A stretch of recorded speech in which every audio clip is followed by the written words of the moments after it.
Hi friends, welcome back to my channel. நீங்கள் பார்த்துட்டு இருக்கிறது அன்லக்கி கேர்ள் சீரியல் ரிவ்யூ. இந்த ட்ராமாக்குள்ளே போகிறதுக்கு முன்னாடி மறக்காமல் இந்த வீடியோக்கு ஒரு லைக்கை போட்டுருங்க. இந்த ட்ராமா பிடிச்சவங்க எல்லாரும் ரெட் ஹார்ட்டும் கமெண்ட் பண்ணிடுங்க. அப்புறம் இன்னொரு விஷயத்த சொல்லணும், எல்லா ஃப்ரெண்ட்ஸுமே வந்து கமெண்டில் கேட்டுட்ருக்கீங்க, நிறைய டியூரேஷனில் போடுங்க, லாங் வீடியோ போடுங்க அப்படின்னு சொல்லிட்டு. இந்த மந்த்து ஃபுல்லாகவே நான் ரொம்பவே பிஸியாக தான் இருப்பேன். பட் உங்கள் எல்லாரையும் ஹாப்பியாக வச்சுக்கணுங்கிற ஒரே காரணத்துக்காக மட்டும்தான் நான் எவ்வளோ பிஸியாக இருந்தாலும் அதுக்காக உங்களுக்காக டைம் ஒதுக்கி நான் வீடியோ போஸ்ட் பண்ணிட்டு இருக்கேன். ஸோ எனக்காக கொஞ்சம் சப்போர்ட் பண்ணலாமே. சரி ஃப்ரெண்ட்ஸ், சரி வாங்க ட்ராமாக்குள்ள போகலாம்.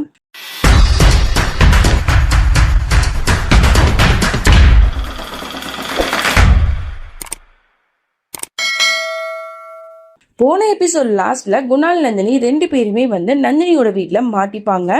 குணால் வந்து அந்த கதவை திறக்கிறதுக்கு முயற்சி பண்ணும்போது அந்த லாக்க கையோட வந்துடுது. ஐயோ என்னடா இது, இப்ப என்ன பண்றது, இப்ப வந்து வெளியில இருந்து யாராவது திறந்தா தானே நம்ம வெளில போக முடியும் அப்படின்னு சொல்லிட்டு ரெண்டு பேரும் புலம்பி தள்ளிட்டு பயந்துகிட்டு இருக்காங்க. அதே சமயம் இங்க வந்து அந்த சைக்கோ பையில தான் காட்டுறாங்க. அவன் வந்து அவனோட ஃப்ரெண்டு வீட்டுக்கு தான் போயிருப்பான்.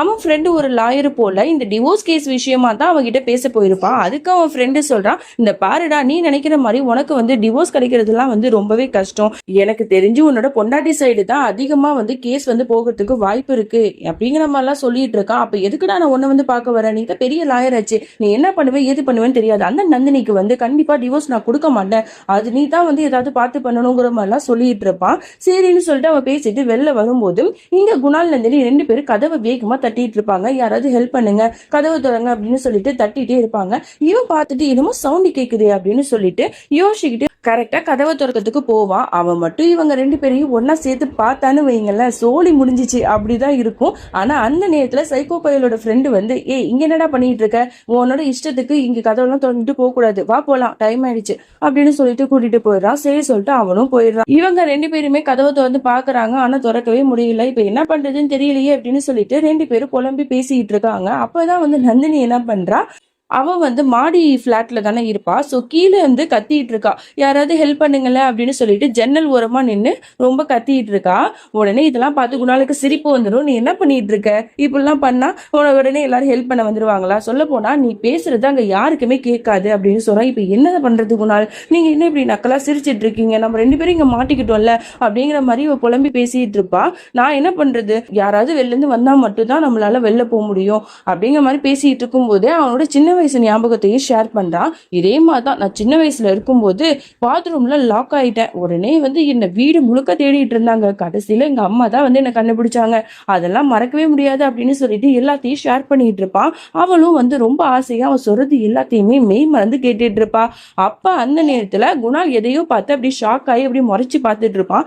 என்னடான்னு பார்த்தா அங்க பள்ளி இருக்கு. அந்த பள்ளியை பார்த்தவொடனே பள்ளி பள்ளி அப்படின்னு சொல்லிட்டு அப்படியே குதிப்பான். நவந்து போவான். விலகி விலகி பொண்ணுங்களுக்கு தான் பல்லினா பயம், இங்கே நம்ம குணாலுக்கு பல்லினா பயம் போல.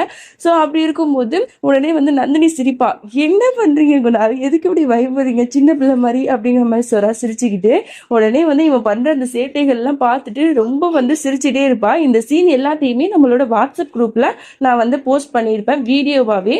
ஸோ நீங்க பார்க்கணும் அப்படின்னா டிஸ்கிரிப்ஷன்ல வாட்ஸ்அப் குரூப் லிங்க் கொடுத்துருக்கேன். ஸோ மறக்காம கிளிக் பண்ணி ஜாயின் பண்ணிக்கோங்க. உடனே இவ சிரிச்சு சிரிச்சு ரொம்ப வந்து வயிறு வலிக்க சிரிச்சிட்டு இருக்கா. அவன் பண்ற சேட்டைகள்லாம் பார்த்து ஒரு கட்டத்துக்கு அப்புறம் போதும் குணால், இப்பெல்லாம் பயப்படாதீங்க, இருங்க நான் வரேன் அப்படின்னு சொல்லிட்டு அந்த பள்ளியை கையால எடுத்து தூக்கி போட்டுடுறா. இதை பார்த்துட்டு வந்து நீ என்ன பண்ற, உனக்கு பயமே இல்லையா அப்படின்னு கேட்க, எனக்கெல்லாம் பயம் இல்லை அப்படிங்கிற மாதிரிலாம் வந்து கெத்தா சொல்லிட்டு இருக்கா. அப்பதான் அவ சொல்றா, இந்த பாருங்க குணால், என்னோட லைஃப் டைம்ல நான் வந்து ரொம்ப வந்து மனசு விட்டு இன்னைக்குதான் நான் சிரிச்சிருக்கேன். எனக்கு அவ்வளோ ஒரு ஹாப்பியா இருக்கு. அது என்னமோ தெரியல, உங்க கூட இருக்கும்போது நான் நானா இருக்கேன். என் லைஃபே ரொம்ப ஹாப்பியா அழகான மாதிரி இருக்கு. உங்க கூடயே இருந்துட்டா ரொம்ப நல்லா இருக்கும், ஆனா அதுக்கு தான் எனக்கு கொடுத்து வைக்கலையேங்கிற மாதிரி ரொம்ப வருத்தப்பட்டு பேசிட்டு இருக்கா. இவனுக்கும் ஒரு மாதிரி ஆயிடுது, ஏன் இப்படிலாம் பேசுற, இப்படிலாம் நீ பேசாத நந்தினி அப்படி இப்படின்னு சொல்லிட்டு அவன் ஆறுதலும் சொல்லிட்டு இருக்கான். இப்படி ஒரு சைடு இங்க போயிட்டு இருக்க. அப்படியே இங்க நம்ம மௌலியை தான் காட்டுறாங்க. அவளை ஹாஸ்பிட்டல்ல காட்டுறாங்க. அவ தான் எப்போதும் சர்ஜரி வந்து எல்லாருக்கும் பண்ணிட்டு இருப்பா. அதுக்கு ஆப்போசிட்டா இவளுக்கு வந்து யாரோ ஒருத்தவங்க சர்ஜரி பண்ண போறாங்க. என்னடா அது, நம்ம மௌலிக்கு என்னாச்சு அப்படிங்கிற மாதிரி ஆச்சரியமா பார்க்கும்போது தான் தெரியுது, நம்மளோட மௌலி வந்து குழந்தை பெற்று பெத்துக்க இப்போதைக்கு வேணாம் அப்படின்னு சொல்லிட்டு அவ வந்து குடும்ப கட்டுப்பாடு வந்து பண்ணிருப்பா போல. சோ அதை ரிமூவ் பண்ணணும், இப்ப நம்ம வந்து குணாலுக்கு வந்து குழந்தை பெத்து கொடுக்கணும் அப்படிங்கிற ஒரு மனசார திருப்தியான ஒரு ஆசையினால அதை வந்து ரிமூவ் பண்ணுங்கிறதுக்காக தான் இந்த சர்ஜரி வந்து பண்ணிக்கிறதுக்கு இருப்பா. இந்த இடத்துல மௌலியை யாரும் தப்பா நினைக்க கூடாது. அவ வந்து குழந்தை பெத்துக்க கூடாதுன்னு நினைச்சது வந்து முழுக்க முழுக்க குணாலுக்காக தான். அவனுக்காக ஒரு கிளினிக் ஓபன் பண்ணணும். அப்ப குழந்தை இருந்துட்டா அவளால அதை மேனேஜ் பண்ண முடியாது இல்லையா? அதனால்தான் ராவு பகலா உழைச்சு ஓரளவு பணத்தை வந்து சேமிச்சு வச்சு ஒரு வழியா நம்ம குணாலுக்கு வந்து அந்த லேண்டை வந்து வாங்கிடுவான். அந்த கிளீனிங் கட்டுறதுக்கான அந்த லேண்டை வந்து வாங்கிடுவான். ஸோ அது ஒரு பக்கம் நல்லபடியா முடிஞ்சதுக்கு அப்புறம் அவனுக்கு குழந்தைங்கன்னா ரொம்பவே பிடிக்குமே. ஸோ அதனால அவனுக்காக நம்ம குழந்தை பெற்றுப்போம் அப்படிங்கிற மாதிரிலாம் வந்து ஆசைப்பட்டு தான் இப்போ வந்து இந்த சர்ஜரியை பண்ணிக்கிறதுக்கு நிப்பா. அவளுக்கு துணையா அவளோட மாமியாரும் இருப்பாங்க. ஸோ இப்படி இங்க போயிட்டு இருக்க. அப்படியே இங்க நந்தினி குணால தான் காட்டுறாங்க. நைட் ஆயிடுது. 2 பேரும் அப்படியே தனித்தனியா உட்காந்து ஒருத்தருக்கு ஒருத்தர் பார்த்துட்டே இருக்காங்க. அந்த இடமே அப்படியே வந்து இருட்டா இருக்கு.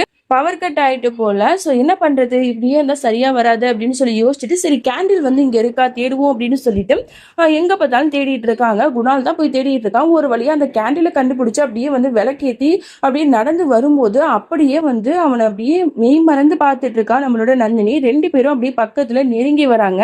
இப்போ ஒரு பாட்டு தான் ஞாபகம் வருது, ஒளியிலே தெரிவது தேவதையா அப்படிங்கிற மாதிரி அந்த பாட்டு தான் ஞாபகம் வருது. சோ அந்த மாதிரி 2 பேரும் ஐ கான்டாக்ட்ல பார்த்துட்டே இருப்பாங்க. இங்க மௌலி வந்து சர்ஜரி பண்ணிட்டு வீட்டுக்கும் வந்துடுவான். வந்த உடனே குணால தான் கேட்பா, பாட்டி குணால் எங்க அப்படின்னு கேட்கும்போது அதேமா கேட்கிற குணால் வந்து ஆளையே காணோம், ஒன்னும் வரவே இல்லையே அப்படிங்கிற மாதிரிலாம் சொல்லும் போது இவளுக்கு ரொம்பவே பதட்டமாகும். என்ன சொல்றீங்க, இவ்வளவு நேரம் ஆயிடுச்சு, குணால் இப்பெல்லாம் இருக்க மாட்டானே, எனக்கு போன் கூட பண்ணலையே, என்ன ஆச்சுன்னு தெரியலையே அப்படின்னு சொல்லிட்டு உடனே கால் பண்ணிக்கிட்டே இருக்கான். அவ அங்க கால் பண்றது அப்படியே இங்க குணால் போனுக்கு ரிங் வருது. அதை பார்த்த உடனே அவங்க 2 பேரும் சுய நினைவுக்கு வராங்க. உடனே வந்து 2 பேரும் கொஞ்சம் விலகி நின்னுக்கிறாங்க. நந்தினிக்கு ரொம்பவே வந்து கில்ட்டியா இருக்கு. இதே இடத்துல நம்ம 2 பேரும் ஒன்னா இருந்தோம் அப்படின்னா கண்டிப்பா ஏதாவது தப்பு நடந்துரும் அப்படிங்கறத உணர்றா போல. உடனே குணால்கிட்ட சரா, குணால் இந்த பாருங்க, ஏதாவது பண்ணி தயவு செஞ்சு கதவை திறந்து விடுங்க, நம்ம வெளில போகணும், எனக்கு இங்க இருக்கிறதுக்கு ஒரு மாதிரியா இருக்கு, அன்கம்ஃபர்டபுளா இருக்கு, ஏதாவது பண்ணுங்க குணால் அப்படின்னு சொல்ல உடனே அவளும் சரி இரு நான் வெயிட் பண்ண, நான் பாக்குறேன் அப்படின்னு சொல்லிட்டு அவனும் டோரை வந்து தட்டிக்கிட்டே இருக்கான். ஆனா யாருமே வந்து கதவை திறக்கவே மாட்டாங்க.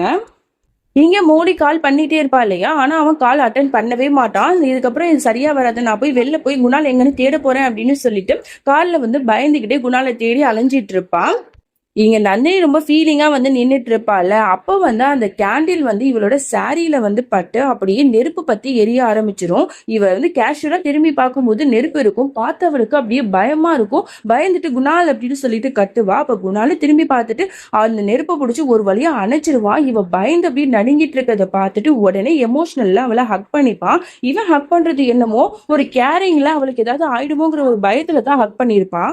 ஆனா அதுக்கு ஆப்போசிட்டா நந்தினி வந்து இந்த ஒரு இடத்த யூஸ் பண்ணிக்கிட்டாங்கிறது மாதிரி தான் நம்ம சொல்லி ஆகணும். ஏன்னா அவளோட ஃபேஸ் ரியாக்ஷனை நல்லா கவனிச்சு பாருங்க.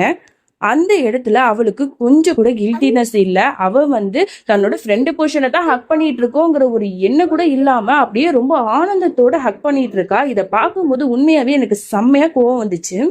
எப்படிதான் கொஞ்சம் கூட மனசாட்சி இல்லாம வந்து நடந்துக்கிறான்னு தெரியல. இந்த ஒரு இடத்துல அவங்க 2 பேரும் தனியா இருக்காங்க. அதுவும் இருட்டு நேரம், 2 பேரும் ரொம்பவே நெருக்கமா ஹக் பண்ணிட்டு இருக்காங்க. இந்த நேரத்துல அவங்க 2 பேருக்குள்ள எந்த விதமான தப்பு கூட நடக்க வாய்ப்பு இருக்கு. அதுவும் அந்த நந்தினியோட ரியாக்ஷனை பார்க்கும்போது எது வேணாலும் நடக்குங்கிற மாதிரி தான் நமக்கு இருக்கு. இங்க மௌலி வந்து என்ன பண்ணிருப்பா, சரி நம்ம நந்தினி வீட்டுக்கே போலாம் அப்படின்னு நினைச்சுக்கிட்டு நந்தினியோட பிளாட்டுக்கே வந்துருவா. மௌலி வந்து கதவை திறந்துட்டு உள்ளாக்க வரா. அதே சமயம் இங்க குணால் நந்தினி 2 பேரும் எமோஷனலா அப்படியே ஃபீலிங்கோட ஹக் பண்ணிட்டு இருப்பாங்க. இந்த நேரத்துல மௌலி வந்து இவங்க 2 பேரையும் இவ்வளவு நெருக்கமா இருக்கிறத பார்த்தாலாம் என்னங்கிறதெல்லாம் நம்ம அடுத்த எபிசோட் பார்த்து தான் தெரிஞ்சுக்கணும். அது வரைக்கும் என்னோட காத்திருங்கள். தேங்க்ஸ் ஃபார் வாட்சிங். Bye friends.